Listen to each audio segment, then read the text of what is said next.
to speak on it too much, but just we just work at getting a different source of income. yeah, Our only source of income ties over for now until you get your music stuff off. yeah. I think the issue is that I just don't have the status to cash in on the skills. Like I'm, don't get me wrong, I'm actually dope. Like I'm dope as hell. I just don't have the position to leverage it yet, and I don't have the experience with that. So like, Learn until you get it. yeah, I think the issue that I've been having is that I went too hard in the direction I was working at, to the point where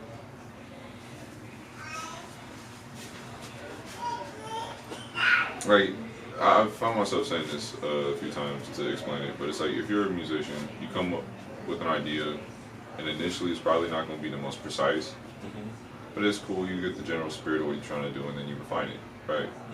And then if you're somebody like me, you keep on pushing till that the sense of joy or the sense of fun that you had kind of starts going away. You know what I'm saying? It's like if you got a steak, you get a little bit of a char to it, right? Where it's like it's a little burnt, but that means you know it's cooked through. Yeah, you know it's well done. The problem, yeah, it's like my problem is that when it comes to the music, I practice so obsessively and so focused that I kind of like burn myself out. So it's like I have the skills, but like it's way like I genuinely have to just like let it sit. What do you love about music? That is such a simple question, and at the same time, it's one I don't have the purest response for. I think. So let me explain what I mean. Okay. So you know how David played for Saul, right?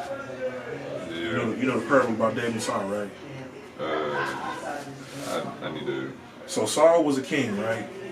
David was a young man, 20 years younger. Saul was king already. He had won his 1,000 battles, and David was one of the soldiers that was in his army, and David won like 5,000. So he was a young guy on the scene, everybody giving David credit, and Saul is looking at David, he started getting jealous, right? And Saul was a man of God that God chose, but David was somebody that was under him, and Saul had a little jealousy for David because he was younger, he was a little stronger, but David gave honor to Saul because that was the man of God. Don't touch not my anointed, do my prophet no harm, right? That's the mentality David had. Saul wanted to hurt David. David is restricting because he like, this your man, God, and I'm doing what Saul asked me to do, and I'm doing what you asked me to, God, but why is it that Saul trying to hurt me? David grabbed the instrument and began to play the music for Saul. The evil spirit that was bothering Saul came off of him when he was playing. David spent time playing the instruments with the sheep when he was tending to the sheep in the field. When the lion and the bear came to hurt the sheep, he put down the instrument, grabbed a slingshot, slayed the lion and the bear. After he did that, went right back to picking up the instrument and playing for the sheep because that's what made the sheep go to sleep. The point I'm trying to make is David had a passion for worshiping, and he had a passion for loving God. Yeah. And the instrument was his connection for his problems. Bad day, pick up the instrument. Yeah. I seen Bathsheba, I'm picking up the instrument, I'm playing for it. Everything that he did revolved around music, and he had a passion for it. So what I'm asking is, I know you play a lot and you practice, but the part of where your love is, give that part to God and let God anoint you. So I actually had a moment the other day. So I just got this, Timu? Yeah. So I got this, it's a U bass. It's a bass that's shaped like a ukulele. Yeah. And it's cheap.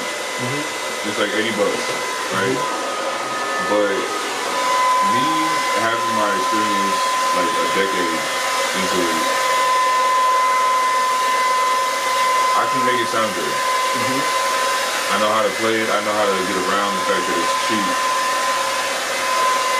And I had a moment of realization where like I have two instruments. One that is like essentially my fantasy. The instrument that I've been wanting one way or another before I even realized it. another one that, even though it's real simple and actually cheap, I was thinking about like, so I met Marcus Miller, and he's one of the most legendary bassists ever. And it occurred to me that if I were to have that level of status, and I were to give somebody an instrument, it wouldn't matter what that instrument was, even if it was a cheap instrument, because it was me that played it that would make it meaningful to them. And I was like, I wouldn't be able to afford to just give out like $1,000 instrument every time I played. But I was thinking like, if I'm able to make an $80 Timu bass sound good enough to compete, not even necessarily win, but compete with professional bassists, then I would be able to get to a point where it's like, after every concert I could just give it away. That'll also bring you more popularity too, because you can autograph it, it'll be worth something. Yeah, and it's only at $80. That'll be an awesome thing that'll draw people to you. And it's just Oh like, man, he gave me his bass. You teach bass lessons. That could be your, teaching bass lessons to the kids. That's another source of income right there. A music school. so yeah, I mean that's definitely been something that has been talked about.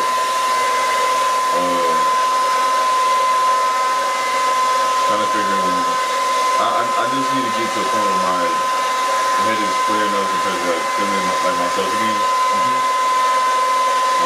That's where all the routines and everything mean to me at this point. So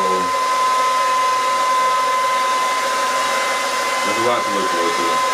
I'm figuring out how to make that work. But I don't know. I think when it comes to that, I'm divided between there's a thing that I want to do that I'm genuinely passionate about, and there's a thing that I could do that would probably have an impact. And I feel like I need to do both, but I don't know how to prioritize. So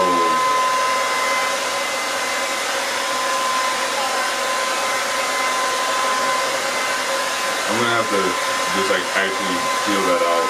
It's not a thinking thing. You know what I mean?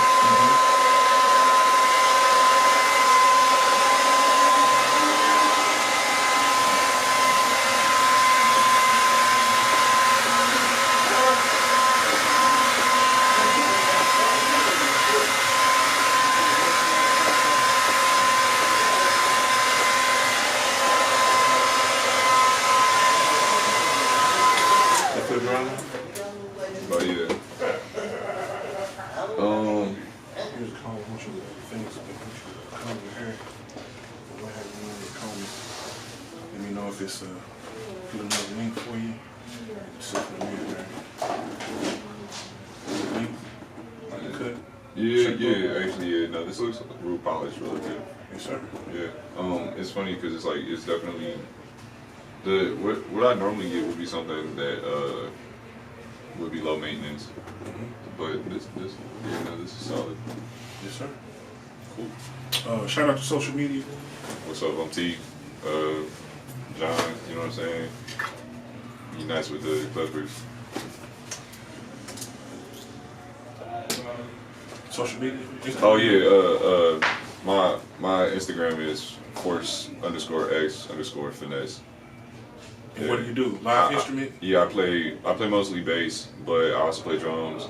I play guitar. I do a lot of lead stuff, and I do what I can. I try to collaborate. I try to build up I try to do 1v1 with artists in terms of I don't mean verses. I mean like duets. I try to I want to be I'm finna do it. Yeah. the collaboration element being something where it's like we can come up with a song on some just bare bones minimalist stuff where I can like handle the low end, some stuff on top, get some harmony, and give them room to play around with. and it's a percussive style, so it give me what I need to do, some tiny desk kind of vibes, if that makes sense. But like one man tiny desk vibes. That's kind of what I'm going for right now at the moment, and I know there's a decent amount of artists in St. Louis that on that kind of vibe. So yeah, I also do other stuff that's more experimental, but that's more studio stuff. In terms of what I'm talking about performance wise, I try to just follow the artist and see what I can do in terms of serving their vision. So all right, looking to collab with you. Yep. Sure enough. What you think about the MVP? Oh, that was amazing. That was yeah. Who would you recommend it to? Everybody. That was phenomenal. I needed it.